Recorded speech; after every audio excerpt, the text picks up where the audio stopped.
வணக்கம். திசைகளின் 10 மணி செய்திகள். மாணவி வினோசினி மரணம். UUM பல்கலைக்கழகத்திற்கு எதிரான தந்தையின் வழக்கு தள்ளுபடி. கடந்த 4 ஆண்டுகளுக்கு முன்பு UUM எனப்படும் வட மலேசிய பல்கலைக்கழக விடுதியில் மின்சாரம் தாக்கி உயிரிழந்ததாக கூறப்படும் மாணவி வினோசினியின் தந்தை பல்கலைக்கழகத்திற்கு எதிராக தொடர்ந்த 3 மில்லியன் ரிங்கெட் இழப்பீடு கோரும் வழக்கை அலுஸ்டார் உயர்நீதிமன்றம் இன்று தள்ளுபடி செய்தது. மாணவியின் மரணத்திற்கு மின்சாரம் தாக்கியதே காரணம் என்பதையும் பல்கலைக்கழகத்தின் கவனக்குறைவு இதில் உள்ளது என்பதையும் பிரதிவாதி சிவகுமார் நிரூபிக்க தவறிவிட்டதாக நீதிபதி doctor John Lee Kian How என்ற முகமது ஜான் லீ தனது தீர்ப்பில் குறிப்பிட்டுள்ளார். எரிசக்தி ஆணையம் நடத்திய ஆய்வில் விடுதியின் மின்சார கட்டமைப்பும் தொடர்புடைய சாதனங்களும் சரியாக செயல்பட்டது உறுதியானதை குறிப்பிட்ட நீதிபதி புகார்தாரருக்கு 5000 ரிங்கெட் நீதிமன்ற செலவு தொகையை வழங்குமாறு உத்தரவிட்டார். கணக்கியல் துறை 2ஆம் ஆண்டு மாணவியான வினோசினி கடந்த 2022ஆம் ஆண்டு மே 21 அன்று தனது விடுதி அறையில் சடலமாக கண்டெடுக்கப்பட்ட நிலையில் அவரது மரணத்திற்கு நீதி கேட்டு தொடரப்பட்ட இந்த வழக்கு பொதுமக்களிடையே பெரும் கவனத்தை பெற்றிருந்தது. நீதிமன்றத்தின் இந்த முடிவை எதிர்த்து தாங்கள் விரைவில் மேல்முறையீடு செய்ய உள்ளதாக புகார்தாரரின் வழக்கறிஞர் மனோகரன் செய்தியாளர்களிடம் தெரிவித்துள்ளார். 2026ஆம் ஆண்டு ஸ்லாங்கூரில் நடைபெறவிருந்த மலேசிய விளையாட்டுப் போட்டியான சுக்மா சிக்கனமான செலவினங்களுடன் திட்டமிட்டபடி நடத்துவதற்கு ஸ்லாங்கூர் சுல்தான் ஷராஃபுடின் இட்ரிஷா அவர்கள் ஒப்புதல் அளித்துள்ளார். உலக பொருளாதார சூழல், அதிகரித்த செலவுகள் ஆகியவை காரணமாக இந்த போட்டிகள் ஒத்திவைக்கப்படலாம் என்று பேசப்பட்ட நிலையில் கடந்த ஏப்ரல் 23ஆம் தேதி பிரதமர் டத்தோஸ்ரீ அன்வார் இப்ராஹிம் சுல்தானை சந்தித்து பேசியதைத் தொடர்ந்து இந்த நல்ல முடிவு எடுக்கப்பட்டுள்ளது. இளம் வீரர்களின் திறமையை வெளிப்படுத்தவும் 2027ஆம் ஆண்டு மலேசியாவில் நடைபெறவுள்ள தென்கிழக்கு ஆசிய விளையாட்டுப் போட்டிகளுக்கு அவர்களை தயார்படுத்தவும் இந்த போட்டிகள் மிக முக்கியமானது என்று இளைஞர் விளையாட்டுத்துறை அமைச்சர் முகமது தௌஃபிக் ஜொஹரி தெரிவித்துள்ளார். அதிகரித்து வரும் செலவினங்களுக்கும் உலகளாவிய சவால்களுக்கும் மத்தியில் மலேசியா தனது போட்டித்தன்மையை நிலைநாட்ட உயர் உற்பத்தி திறன் கொண்ட பொருளாதாரத்தை நோக்கி நகர்வதே அரசின் முக்கிய இலக்காகும் என்று துணை பிரதமர் Dato' Sri doctor Amar Zaid Hamidi தெரிவித்துள்ளார். பழைய அணுகுமுறைகளை தவிர்த்து தானியங்கி முறை, டிஜிட்டல் மயமாக்கல், புத்தாக்கம் ஆகியவற்றின் மூலம் உற்பத்தி திறனை மேம்படுத்த தொழில்துறையினர் அரசுடன் இணைந்து செயல்பட வேண்டும் என்று அவர் கேட்டுக் கொண்டார். கோலாலம்பூரில் நடைபெற்ற வணிக சமூகத்துடனான சந்திப்பில் பேசிய அவர், நாட்டின் எதிர்கால தேவைகளை பூர்த்தி செய்ய தொழில்நுட்ப கல்வி, தொழிற்பயிற்சி முறை மிக முக்கியமானது என்றும் தற்போது SPM முடித்தவர்களில் பாதிக்கும் மேற்பட்டோர் இவ்வழியை தேர்ந்தெடுப்பதால் 95 விழுக்காட்டிற்கும் அதிகமான வேலைவாய்ப்பு உறுதி செய்யப்பட்டுள்ளதாகவும் குறிப்பிட்டார். மேலும் உலகளாவிய நிச்சயமற்ற தன்மைகளை எதிர்கொள்ள விநியோக சங்கிலியை ஒரே மூலத்தை சார்ந்திருக்காமல் பல்வகைப்படுத்துவது நாட்டின் பொருளாதார ஸ்திரத்தன்மைக்கு அவசியமானது என்றும் அவர் வலியுறுத்தினார். இளைஞர்கள் கடந்த கால வரலாற்றை துல்லியமாக புரிந்து கொள்வதன் மூலமே பழைய தவறுகள் மீண்டும் நிகழாமல் தடுக்க முடியும் என்று துணை பிரதமர் டத்தோஸ்ரீ ஃபடிலா யூசுப் தெரிவித்துள்ளார். சிபுவில் நடைபெற்ற புத்தக வெளியீட்டு விழாவில் பேசிய அவர், வரலாறு என்பது வெறும் கடந்த கால பதிவு மட்டுமல்ல, அது எதிர்காலத்தை சிறப்பாக கட்டமைப்பதற்கான ஒரு வழிகாட்டி என்றும் குறிப்பிட்டுள்ளார். குறிப்பாக சரவாக்கின் பல்லின மக்களிடையே காணப்படும் ஒற்றுமையையும் முன்னோர்களின் தியாகங்களையும் ஆவணப்படுத்துவதன் மூலம் இன்றைய தலைமுறையினர் நாட்டின் அமைதியையும் நிலைத்தன்மையையும் போற்றி காக்க முடியும் என்று அவர் வலியுறுத்தியுள்ளார்.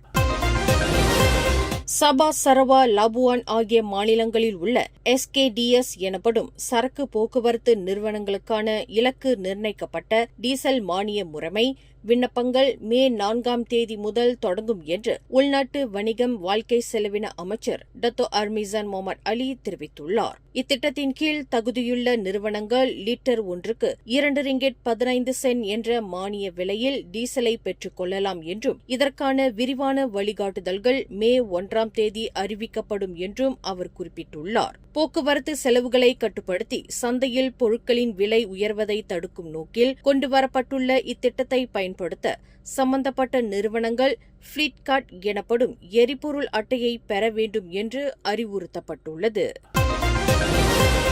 பொது உயர்கல்வி நிறுவனங்களுக்கான மாணவர் சேர்க்கை முற்றிலும் தகுதியின் அடிப்படையிலேயே நடைபெறுவதால் இந்த விவகாரத்தை அரசியல் ஆதாயத்திற்காக பயன்படுத்த வேண்டாம் என்று உயர்கல்வி அமைச்சர் Dato' Sri doctor Zambry Abdul Kadir வலியுறுத்தியுள்ளார். பல்கலைக்கழக மைய பிரிவான UPU முறையானது தகுதியான மாணவர்களுக்கு உரிய வாய்ப்புகளை வழங்குவதை உறுதி செய்வதாகவும் சிறந்த முடிவுகளை பெற்றும் இடம் கிடைக்காத மாணவர்கள் UPUவை அணுகி தெளிவு பெறலாம் என்றும் அவர் குறிப்பிட்டுள்ளார். மாணவர்களின் கல்வி கனவு சிதைக்கப்படாமல் இருக்க அனைவரும் ஒத்துழைக்க வேண்டும் என கேட்டுக்கொண்ட அவர் பல்கலைக்கழகங்கள் தவிர பாலிடெக்னிக், டிபெட் போன்ற உயர்திறன் கல்வி வாய்ப்புகளையும் மாணவர்கள் பயன்படுத்திக் கொள்ள வேண்டும் என சுட்டிக்காட்டியுள்ளார். திசைகள் செய்தி ஊடகத்தில் பணியாற்ற விருப்பமா? விற்பனை துறையில் சாதிக்கும் ஆர்வம் கொண்டவரா நீங்கள்? அப்படியென்றால் நாங்கள் தேடுகின்ற நபர் நீங்களாக இருக்கலாம். புதிதாக பட்டம் பெற்றவர்களும் விண்ணப்பிக்கலாம். விண்ணப்பதாரர்கள் சொந்த வாகனத்தை கொண்டிருக்க வேண்டும். மின்னஞ்சல் admin@திசைகள்news.com. தொடர்பு எண்கள் 0361811414 அல்லது 0123516515. பரிகத்தான் நேஷனல் எனப்படும் தேசிய கூட்டணியில் உள்ள கட்சிகளுக்கு இடையிலான தொகுதி பங்கீடு ஏற்கனவே எடுக்கப்பட்ட முடிவின்படி மாற்றமின்றி தொடரும் என்று அதன் துணைத் தலைவர் தான்ஸ்ரீ முஹிடின் யாசின் தெரிவித்துள்ளார். ஷாலாமில் நடைபெற்ற பெர்சத்து கட்சியின் ஸ்லாங்கூர் மாநில மாநாட்டிற்கு பிறகு பேசிய அவர், ஏதேனும் ஒரு கட்சி மாற்றத்தை கோரினால் மட்டுமே தொகுதி பங்கீட்டில் திருத்தங்கள் செய்யப்படும் என்று குறிப்பிட்டார். மேலும் இக்கூட்டணியில் புதிதாக இணைந்துள்ள MIPP எனப்படும் மலேசிய இந்திய மக்கள் கட்சிக்கும் வரவிருக்கும் தேர்தல்களில் தொகுதிகள் ஒதுக்கப்படுவது குறித்து கலந்தாலோசிக்கப்படும் என்றும் அவர் கூறினார். சாலை தடுப்பு பணியில் இருந்த காவற்படை அதிகாரியை அவமதிக்கும் வகையிலும் அவர்களை ஏமாற்றி பல சோதனைகளை கடந்ததாகவும் சமூக வலைதளத்தில் காணொலி வெளியிட்ட நபர் மீது கிளாந்தான் மாநில காவற்படை விசாரணையை தொடங்கியுள்ளது. இந்த காணொலி காவற்படையின் நற்பெயருக்கு களங்கம் விளைவிக்கும் வகையிலும் பொதுமக்களிடையே தவறான எண்ணத்தை உருவாக்கும் வகையிலும் இருப்பதாக குறிப்பிட்ட மாநில காவற்படை தலைவர் டத்தோ முகமது யூசுப் முகமது சம்பந்தப்பட்ட நபர் மீது பல்வேறு சட்டப்பிரிவுகளின் கீழ் நடவடிக்கை எடுக்கப்படும் என்று தெரிவித்தார். பாதுகாப்பு படையினரின் பணியை குறைத்து மதிப்பிடுபவர்கள் மீதும் பொது அமைதிக்கு குந்தகம் விளைவிப்பவர்கள் மீதும் சமரசமின்றி கடும் நடவடிக்கை எடுக்கப்படும் என்றும் அவர் எச்சரிக்கை விடுத்துள்ளார். மலேசிய சாதனை புத்தகத்தில் இடம்பெற்ற ராஜி சில்க் பேலஸ் நிறுவனம் தமது 19வது கிளை நிறுவனத்தை நேற்று ஏப்ரல் 25ஆம் தேதி ஈப்போவில் திறந்தது. ஈப்போ லிட்டில் இந்தியா வளாகத்தில் எண் 82A 82B ஜலான் சுல்தான் யூசுப் எனும் முகவரியில் உள்ள அந்த நிறுவனத்தை ஒற்றுமைத்துறை துணை அமைச்சரான R. யுவனேஸ்வரன் அதிகாரப்பூர்வமாக திறந்து வைத்தார். இன்னைக்கு நம் கலாச்சார உடைகள் உடுத்துறார்களா, இவர்களைப் போல இருக்கக்கூடிய பெரிய பெரிய வியாபாரிகள் அவர்களை கொண்டு வரும் இந்த பிஸ்னஸ் மூலியமாக தான் இன்றைக்கி நாடு தழுவில் இந்த வியாபாரம் பெறுகிறது. அது மட்டும் அல்லாமல் இன்றைக்கி இந்த கடையில் பார்த்தீங்கன்னா ஏறக்குறைய ஒரு 20க்கு மேற்பட்ட வேலை செய்கிறாங்க. இது 20 பேர் கிடையாது, 20 குடும்பங்கள். அவங்க இது மூலியமாக அவங்களோட குடும்ப வாழ்வாதாரம் உயர்வதற்கு நல்ல வேலை வாய்ப்பும் அமைந்து கொடுத்திருக்கிறார்கள். முதல்ல அதோட நன்றி தெரிவித்துக் கொள்கிறேன். அது மட்டுமல்லாமல் ராஜி சில்க் பேலஸ் கடந்த வருஷங்கள் மற்றும் CSR ப்ரோக்ராம் அதிகமாக செஞ்சு கொண்டு வருகிறார்கள். மக்களுக்கு இந்த வியாபாரம் எவ்வளோ பெறுகிறதோ அந்த அளவுக்கு மக்களுக்கு அவங்க திருப்பி கொடுக்குறாங்க. இது ஒரு நல்ல ஒரு விஷயம். ஏன்னு பார்த்தீங்கன்னா அரசாங்க தவிர்த்து இன்றைக்கி நிறையா CSOs NGOs இருக்கிறாங்க. இன்றைக்கி வியாபாரம் பண்ணுறவங்க கூட இன்றைக்கி மக்களுக்கு, ஏழை எளியோர்களுக்கு, இல்லாதவங்களுக்கும் சரி, தமிழ் பள்ளிக்கூடங்களுக்கும் சரி நிறைய உதவி செய்து கொண்டு வருகிறார்கள். இதை நினைக்கும் போது முதல்ல நம்ம உரிமையாளர் அவர்களுக்கும் லத்தோ அவர்களுக்கும் நான் வாழ்த்து தெரிவித்துக் கொள்கிறேன். தொடர்ச்சியாக நிறைய வியாபாரிகள் இருக்கிறீங்க. இத்தகையான சிறப்பான மற்றும் ஆரோக்கியமான போட்டி இருக்கும் பொழுது நம் சமூகம் தொடர்ச்சியாக பொருளாதாரத்திலும் சிறந்து வளர்வதற்கு ஒரு நல்ல வாய்ப்பாக இருக்கும். இந்தியர்கள் குறிப்பாக ஜவுளி தொழில்துறையில் அதிகமாக ஈடுபட்டு வருவது மகிழ்ச்சியை அளிப்பதாக அவர் கடையை திறந்து வைத்த பின்னர் செய்தியாளர்களிடம் இவ்வாறு பேசினார். ஜவுளி விற்பனை துறையில் இந்தியர்களின் எண்ணிக்கை தொடர்ந்து அதிகரித்து வருகிறது. இதற்கு அரசாங்கமும் இந்தியர்கள் வர்த்தகத் துறையில் ஈடுபட ஊக்கம் அளித்து வருகிறது என்றார். இதன் வழி வேலை வாய்ப்புகளை ஏற்படுத்தவும் உதவுகிறது என்றார். இந்நிகழ்ச்சியில் நிறுவனத்தின் செயல்முறை அதிகாரி டத்தோ ஜின்னாவும் கலந்து கொண்டு பேசினார். மலிவான விலையில் தரமான பொருளை கொடுக்கறதுக்கு நாங்கள் தொடர்ந்து பாடுபட்டுக்கிட்டு இருக்கோம். இன்னும் நாங்கள் இந்தியாவிலேருந்து ரா மெட்டீரியல் இங்கே கொண்டு வந்து இங்கே ஃபேக்ட்ரி வச்சு இங்கேயே தைக்கிற மாதிரி இங்கே மலேசியாவில் உள்ள நம்ம மக்களுக்கு வேலைவாய்ப்பு உருவாக்கி கொடுத்து அவர் பேசியபோது, எங்கள் நிறுவனம் கடந்த 20 ஆண்டு காலமாக வாடிக்கையாளர்களின் ஆதரவுடன் சிறப்புடன் செயலாற்றி வருகிறது. இப்போவில் 19வது கிளை நிறுவனத்தை இன்று தொடங்கியுள்ளது. இதற்கு வழங்கி வரும் ஆதரவிற்கு நன்றியை கூறிக்கொண்டார். இதேவேளையில் 19 கிளை நிறுவனங்கள் நாடு முழுவதும் செயல்பட்டு வருவதை மையமாக வைத்து தமது நிறுவனம் மலேசிய சாதனை புத்தகத்தில் இடம்பெற்றுள்ளது குறித்து மகிழ்ச்சியை தெரிவித்துக் கொண்ட அவர், இந்த சான்றிதழ் வழங்கும் நிகழ்வில் பிரதமர் டத்தோஸ்ரீ அன்வார் இப்ராஹிம் கலந்து கொண்டதை அவர் நினைவு கூர்ந்தார். இதனிடையே இந்த நிறுவனத்தின் இயக்குநரும் தேசிய ஒற்றுமை துறையில் தலைமை இயக்குநர் டத்தோ கண்டேசன் இந்த நிறுவனத்திற்கு வாடிக்கையாளர்கள் வழங்கிய ஆதரவே தமது நிறுவனம் வளர்ச்சிக்கு காரணம் என்றார். வாடிக்கையாளர்களின் ஆதரவை மையமாக வைத்து பல நல உதவிகளை செய்து வருவதாக கூறினார். அதாவது தமிழ் ஸ்கூல்கள் நாங்கள் வருஷம் தீபாவளி காலங்களில் போயிட்டு தமிழ் ஸ்கூல் பள்ளி மாணவர்களுக்கு நாங்கள் சில துணிமணிகள் உடைகள்லாம் கொடுத்துக்கிட்டு இருக்கோம். அன்னதானங்கள் செய்துக்கிட்டு இருக்கோம். அது எங்கேயாவது ஆபத்தான ஒரு சூழ்நிலை இருக்கிற இடத்துல வெள்ளத்தில் இப்போ சமீபத்தில் ஒரு ஏரியாவில் வெள்ளத்தில் பாதிக்கப்பட்டிருக்கு தீபாவளி சமயத்தில். அப்போ நாங்கள் என்ன செஞ்சோம், அங்கே நேரடியாக இறங்கி போய் அந்த பாதிக்கப்பட்ட மக்களுக்கு நாங்கள் நிறைய துணிமணிலாம் கொடுத்து உதவி செஞ்சோம். இதே மாதிரி பல திட்டங்கள் நாங்கள் வச்சுருக்கோம். அதாவது அரசாங்கத்தை கூட நாங்கள் சேர்ந்து செய்கிறதுக்கு நாங்கள் தயாராக இருக்கோம். சில எப்போ தலைவர் சொல்லுவார், அதாவது இந்த B40 குரூப்புக்கெல்லாம் ஏதாவது செய்யணும்னு சொல்லி. ஸோ நம்ம சேர்ந்து செஞ்சோம்னு தான் நிறைய விஷயங்கள் நாங்கள் செய்யலாம். மலேசியாவில் முன்னணி இந்திய ஜவுளி விற்பனை சந்தையில் ஒன்றான ராஜி சில்க் பேலஸ் சிறந்து விளங்குகிறது.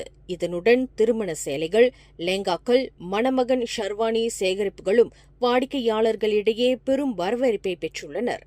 பாரம்பரிய அழகையும் நவீன வடிவமைப்புகளையும் இணைக்கும் இச்சேகரிப்புகள் திருமண நிகழ்வுகளுக்கு தனித்துவமான சிறப்பை வழங்குகின்றன. மேலும் ரெடிமேட் சேலைகள், குழு சட்டைகள் போன்ற உடை தொகுப்புகளும் குடும்பத்தினர், நண்பர்கள் ஒருமைப்பாட்டை வெளிப்படுத்தும் வகையில் வடிவமைக்கப்பட்டுள்ளன. ஆண்கள் சேகரிப்பு, ரெடிமேட் ஆடைகள், பாஷன் நகைகள், குழந்தைகள் சேகரிப்பு உள்ளிட்ட பல்வேறு பிரிவுகளும் ஒரே இடத்தில் கிடைப்பது வாடிக்கையாளர்களுக்கு கூடுதல் வசதியை வழங்குகிறது.